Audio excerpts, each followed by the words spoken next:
لے میں دھڑک رہا تھا۔ میں ملیحہ کے سامنے صرف اس لیے آیا تھا تاکہ اس کا وہ پردہ خراب کر سکوں جس کی وجہ سے میرے آرام میں خلل پڑا، مگر میں نہیں جانتا تھا کہ یہ ایک ملاقات مجھے لے ڈوبے گی۔ ملیحہ کی خوبصورت سی شکل میری نظروں کے سامنے گھومتی رہی۔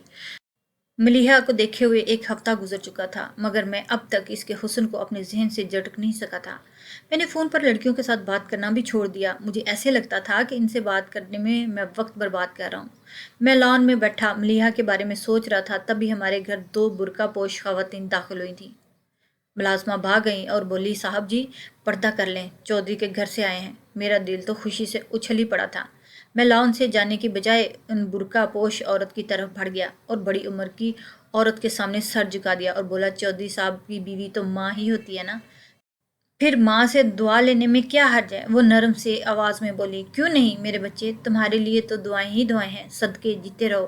وہ میرے سر پر پیار دے کر آگے بڑھ گئی تو میں ملیحہ کی جانب متوجہ ہوا۔ مجھے دیکھ رہی تھی۔ میں بولا، کچن میں آؤ ذرا۔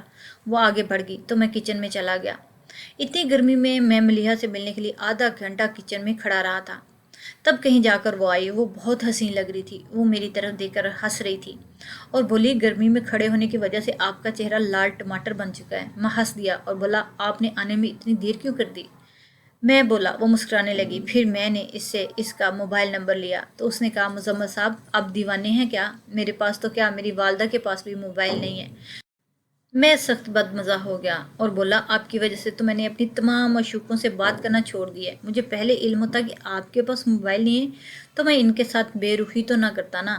میری بات سن کر وہ ایک دم سے چپ کر گئی، جیسے اسے میری بات اچھی نہ لگی ہو۔ میں بولا، میں آپ کو تحفے میں ایک موبائل گفٹ کرنا چاہوں گا، قبول کریں گی؟ وہ نخرے سے بولی، کیوں، آپ چاہتے ہیں کہ آپ کی معشوقوں کی لسٹ میں ایک اور کا اضافہ ہو جائے؟ میں مسکرا کر بولا، نہیں ملیحہ، آپ ایسی لڑکی نہیں ہیں جیسے زندگی میں چند دنوں یا چند مہینوں کے لیے شامل کیا جائے۔ آپ جیسی لڑکیاں تو ہوتی ہی عمر بھر کے ساتھ کے لیے ہیں۔ جیسے ہی چودھری کے گھر والے واپس لوٹے، میں نے امی سے کہا کہ آپ کل جا کر میرا اور ملیحہ کے لیے رشتہ لے لیں۔ میری بات سن کر میری امی بہت خوش ہوئیں۔ بولی، تم نے تو میرا دل خوش کر دیا، ملیحہ سے اچھی بہو تو مجھے کبھی مل ہی نہیں سکتی۔ امی نے جلدی سے ابو کو فون کر کے گاؤں میں بلا لیا اور اگلے ہی دن چودھری کے گھر میں میرا رشتہ لینے پہنچ گئے۔ مجھے تو یقین ہی نہیں آ رہا تھا کہ اتنی جلدی یہ سب کیسے ہو رہا ہے۔ میری خوشی کی کوئی انتہا نہ رہی۔ 2 گھنٹے بعد امی واپس آ گئیں، مگر ان سب کے منہ لٹکے ہوئے تھے۔ میں بولا، کیا ہوا امی، کیا بات ہے؟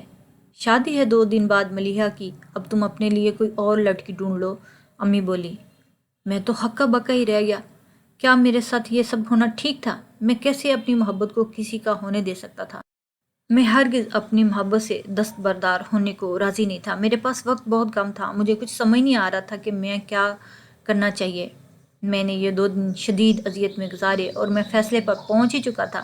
جس دن ملیحہ کی شادی تھی، میں نے اپنے ملازمہ کو بہانے سے چودھری کے گھر بھیجا اور اسے ایک ٹکڑا تھمایا اور بولا، یہ ٹکڑا ملیحہ کے ہاتھ میں دینا۔ اس کاغذ کے ٹکڑے پہ میں نے لکھا تھا کہ تمہارے گھر کے سامنے ایک کالی گاڑی آ کھڑی ہوگی، اس میں بیٹھ جانا، میں تم سے بات کرنا چاہتا ہوں۔ ملیحہ کے نکاح کا وقت شام 4 بجے کا تھا۔ میں دوبارہ 2 بجے اس کے گھر کے پاس جا کر کھڑا ہو گیا۔ قریب 1 گھنٹے بعد وہ بڑی سی چادر میں لپٹی ہوئی میری گاڑی میں آ بیٹھی۔ میں نے گاڑی سٹارٹ کر دی اور حویلی سے لے جا کر کہا، چادر ہٹا کے دکھاؤ، دلہن بنی کیسی لگ رہی ہو؟ اس نے چادر ہٹائی تو میرا دل دھڑکنا بھول گیا۔ وہ گلاب کے پھولوں جیسی لگ رہی تھی۔ وہ بہت ڈری ہوئی تھی۔ بولی، مزمل آپ مجھ سے کیا کہنا چاہتے تھے؟ جلدی کہہ دیں، گھر میں سب مجھے ڈھونڈنے ہوں گے۔ میں بولا، ملیحہ میں تم سے بہت محبت کرتا ہوں۔ وہ رونے لگی۔ میں بولا، میں جانتا ہوں کہ تم بھی مجھے چاہنے لگی ہو، ورنہ تم اپنی شادی والے دن مجھ سے ملنے نہ آتی۔ وہ بولی، ہاں مزمل، میں آپ کو چاہنے لگی ہوں، مگر اب کچھ نہیں ہو سکتا۔ یہ بات سن کر میں نے گاڑی پھر سے سٹارٹ کر دی۔ اب میں گاؤں پیچھے چھوڑ کر باہر نکل رہا تھا۔ ملیحہ شدید گھبرا گئی۔ بولی، مزمل آپ کہاں لے کے جا رہے ہیں مجھے؟ میں خاموش رہا اور وہ رونے لگی۔ میں شہر کی حدود میں داخل ہو چکا تھا۔ شام کے 6 بج چکے تھے۔ وہ بری طرح رو رہی تھی، مچل رہی تھی، میری منتیں کر رہی تھی کہ مجھے واپس چھوڑاؤ، میرے والدین کی عزت مٹی میں مل جائے گی۔ تب میں بولا، ہماری محبت مٹی میں نہیں ملنی چاہیے، باقی مجھے کسی چیز کی پرواہ نہیں۔ اس نے نفرت سے منہ پھیر لیا۔ میں ساری رات گاڑی چلاتا رہا۔ صبح کے 4 بجے میں نے گاؤں کی واپسی راہ لی۔ میں ملیحہ کو اس کی حویلی کے باہر چھوڑ کر خود نانی کے گھر چلا گیا۔ گھر میں کوئی نہیں تھا۔ مجھے نہیں معلوم تھا کہ سب کہاں چلے گئے۔ میں آرام سے اپنے کمرے میں جا کر سو گیا۔ مجھے دنیا کی کچھ ہوش نہ تھی۔ شام 3 بجے مجھے کسی نے جھنجھوڑ کر اٹھا ڈالا۔ میں اٹھ کر دیکھا تو سامنے ماموں کھڑے تھے۔ وہ بولے مزمل جلدی اٹھو۔ میرا دل زور زور سے دھڑکتا رہا۔ عجیب سا خوف میرے حواس میں سوار تھا، مگر پھر بھی میں نے سوچا کہ چلو جو ہوگا دیکھی جائے گی۔ میں اٹھ کر ماموں کے ساتھ چل پڑا۔ مجھے تنہا ہی چودھری کے کمرے میں بیچ دیا گیا۔ ادھر ملیحہ کا سارا چہرہ نیل سے بھرا پڑا تھا، ایسے لگتا جیسے اس پر کسی نے خوب تشدد کیا ہو۔ تب چودھری بولا مزمل میں اپنی بیٹی کو 7 پردوں میں پالا ہے، میں نے اس کی پرورش کی ذمہ داری میری بیوی کو دے رکھی تھی، مگر دیکھو ان دونوں عورتوں نے مجھے پورے جگ میں رسوا کر دیا، میں کسی کو مدھ کھانے کے قابل نہیں رہا، تم دیکھنا اب میں ان کو کیسی سزا دیتا ہوں۔ اتنا کہہ کر چودھری نے میرے سامنے اپنی بیوی کو طلاق دے دی۔ ہم سب سکتے کے عالم میں آ گئے۔ ملیحہ کی ماں پھوٹ پھوٹ کر رونے لگی۔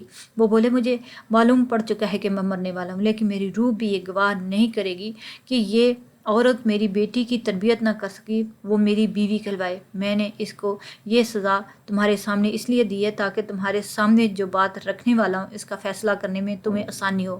مزمل کیا تم میری گناہ گار بیٹی سے شادی کرنے کو تیار ہو؟ میں یہی تو چاہتا تھا، مگر ایسے نہیں چاہتا تھا۔ میں نے اس بات میں سر ہلا دیا تو چودھری صاحب نے اپنے سامنے ہی ہمارا نکاح کروا دیا اور پھر ہمیشہ کے لیے آنکھیں موند دیں۔ میں نے کبھی بھی نہیں سوچا تھا کہ یہ سب ایسے ہوگا، یہ سب میری برداشت سے باہر تھا، مجھے لگتا کہ میں پاگل ہو جاؤں گا۔ چودھری کے رسم سوم کے بعد میرے گھر والے ملیحہ کو رخصت کر کے گھر لے آئے، جبکہ میں اسے شہر لے آیا۔ وہ بولی میں شہر نہیں جانا چاہتی۔ میں نے کہا میں یہاں لوگوں کی نظروں میں تمہارے لیے حقارت نہیں دیکھ سکتا، اس لیے لے کر جا رہا ہوں۔ وہ بولی میں تو خود ایک حقیر چیز بن گئی ہوں۔ ملیحہ میرے ساتھ شہر تو آ گئی، مگر اس نے مجھ سے بے انتہا نفرت شروع کر دی تھی۔ وہ مجھ سے دور دور رہتی تھی۔ میں نے ہر طرح اسے اپنے قریب کرنے کی کوشش کی، اس سے معافیاں مانگی، مگر اس کا دل میرے لیے موم نہیں ہو رہا تھا۔ میری والدہ ملیحہ سے اب چڑھنے لگی تھی۔ ایک دن تو حد ہی کر دی۔ امی بولی گناہ کی پوٹلی کو میرے بیٹے نے اٹھا کر سر پہ رکھ لیا اور تم ہو کہ اسے نفرت کرتی ہو، تمہیں شرم آنی چاہیے کہ تم اپنے ہی موسن کے ساتھ یہ سب کر رہی ہو۔ اس دن میں پھٹی پڑا۔ میں بولا امی میں ہی ہوں جس نے اس کی عزت کو داغدار کر دیا، میں نے ہی اس کو پورے جگ کے سامنے رسوا کیا۔ میری امی نے یہ جب سنا تو میرے منہ پر زوردار تھپڑ مارا تھا۔ میں ملیحہ کی دلجوئی کرنے کی کوشش کرتا تو وہ میرے پاس سے اٹھ کر چلی جاتی۔ وہ سارا دن کمرے میں بند رہتی۔ میں اپنے کیے پر بے انتہا شرمندہ تھا۔ میں نے اپنی محبت کو حاصل کرنے کے لیے بہت غلط راہ چنی تھی۔ اس کا باپ مر گیا، ماں کو طلاق ہو گئی، بھائی اس کی شکل دیکھنے کے روادار نہیں تھے۔ میں نے تو اس کی زندگی ہی تباہ کر کے رکھ دی تھی۔ اس کا گلاب سا چہرہ مرجھا گیا تھا۔ اب مجھے بھی زندگی سے نفرت ہونے لگی تھی۔ میں ہر وقت مایوس اور اداس رہتا تھا۔ ایک دن ملیحہ صبح سے اپنے کمرے میں بند تھی۔ رات ہونے کو آ گئی تھی، مگر ابھی تک وہ اپنے کمرے سے باہر نہ نکلی۔ ہم پریشان ہو گئے۔ میں نے بار بار دروازہ کھٹکھٹایا تو اس نے نہ کھولا۔ امی بھی گھبرا گئی اور بولی تم دروازہ توڑ دو۔ میں نے دروازہ توڑ دیا تو سامنے کا منظر دیکھ کے میرے ہوش اڑ گئے۔ کمرہ بالکل خالی تھا، ملیحہ نہیں تھی۔ اس نے ایک خط لکھ کر رکھا ہوا تھا کہ مزمل میں اپنی محبت کی خاطر تمہیں چھوڑ کر جا رہی ہوں، مجھے ڈھونڈنے کی کوشش مت کرنا، میں چند دنوں میں تم سے خلا کے لیے رابطہ کروں گی۔ میں وہ خط پکڑ کر زمین پر بیٹھتا چلا گیا۔ میری حالت بہت خراب ہو چکی تھی، میں دیوانہ ہی تو ہو گیا تھا۔ میں نے کہاں ملیحہ کو نہیں ڈھونڈا، لیکن وہ مجھے نہیں ملی۔ میں بالکل پاگل ہی ہو گیا تھا، سارا دن روتا رہتا۔ میں نے اپنے اساسی جرم کو ختم کرنے کے لیے نشہ تک کرنا شروع کر دیا اور محبت کو بھلانے کے لیے غلط راہوں میں چل پڑا۔ میں اکثر راتیں اب کوٹھوں پہ گزارنے لگا تھا۔ وہاں ایک خوبصورت لڑکی آئی جس کے بارے میں میرے دوستوں نے مجھے بتایا، اس لیے آج میں اس رات اسی کا مہمان تھا۔ میں لڑکھڑاتا ہوا جیسے ہی کمرے میں داخل ہوا تو اس لڑکی کو دیکھ کر دنگ رہ گیا اور میرے سر پہ آسمان ٹوٹ پڑا، کیونکہ وہ کوئی اور نہیں تھی، میرے سامنے تو ملیحہ تھی۔ میں اس کو دیکھ کر خود پر قابو نہ رکھ پایا۔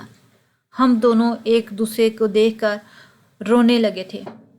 میں نے اس کے پاؤں پلٹ کے معافیاں مانگی، اس سے التجا کی وہ بھی روتی جا رہی تھی۔ بولی، مزمل تم نے مجھے برباد کر کے رکھ دیا۔